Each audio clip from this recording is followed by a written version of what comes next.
Now, Stephanopoulos said overall the questions were tough, fair, relevant, and appropriate, and rejected the claim by Obama supporters that the debate had been stacked against him, saying Hillary had faced sharp questioning as well. Glenn Greenwald.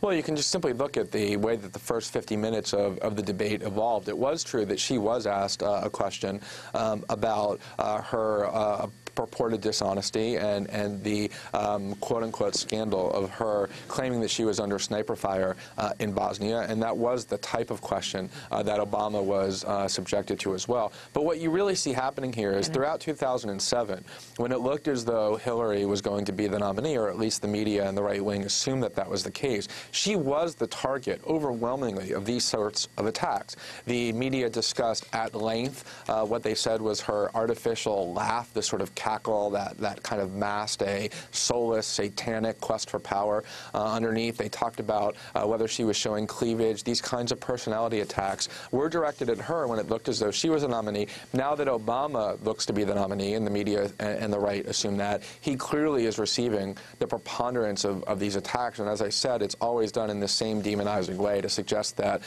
he's out of touch with mainstream America, even though he grew up as in a single home, and his accomplishments are self-made, in contrast to George Bush and John McCain, and that he obviously is subversive and hates America and won't defend it the way all progressives won't. And that's the theme that clearly is being dumped on him, the way it always is whenever they identify who they think the progressive leader is. At one point in the debate, Senator Obama voiced his frustration with the questions by the ABC moderators.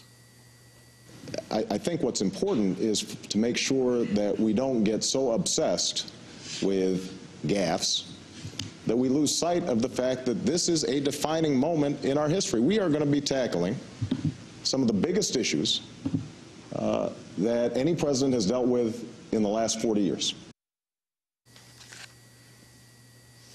Yeah, that was Senator Obama talking to the moderators. Glenn Greenwald. Yeah, I mean, he's absolutely right about that. I mean, what's so ironic about this is that ABC melodramatically touted this debate as one that would confront grave constitutional questions. It was in the National Constitution Hall, and that was how they touted it. If you look at public opinion polls, the American public knows that there's something fundamentally wrong with our country. 8 out of 10 Americans think the country is dramatically off track. We have one of the most radical and hated administrations in modern American history that has dismantled our constitutional framework.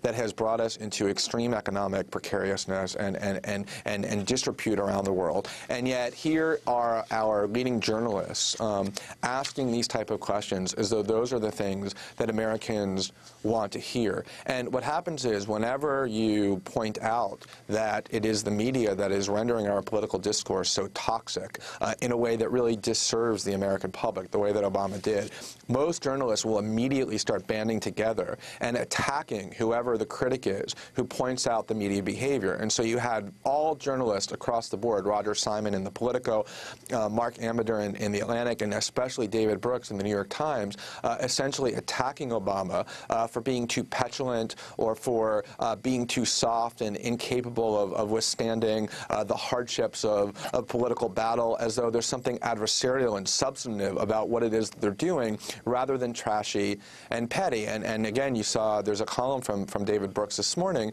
who always thinks he's the spokesman for heartland American values, who says that the reason why things like John Kerry's windsurfing tights and John Edwards' haircut and Barack Obama's bowling score are relevant is because that's what the American people care about. And Barack Obama, who spent the last 15 months going around the country and speaking to the American people, knows that that's not the case. Everyone knows that that's not the case. But when you point out the corruption of the journalist class, of course, you then immediately become the target of attack by the pack mentality in which journalists operate. Glenn Greenwald, your new book has just come out this week, Great American Hypocrites, Toppling the Myths of Republican Politics. Can you talk about how the media portrays John McCain? Actually, can you repeat that question? There was a problem with the audio, and I actually didn't hear it. Can you talk about how the media portrays John McCain? Well, there's simply no political figure in the last several decades, and this includes the canonized Ronald Reagan, and it includes the swaggering war hero George Bush in 2003, who is as revered and loved and really worshipped by the establishment media the way that John McCain is.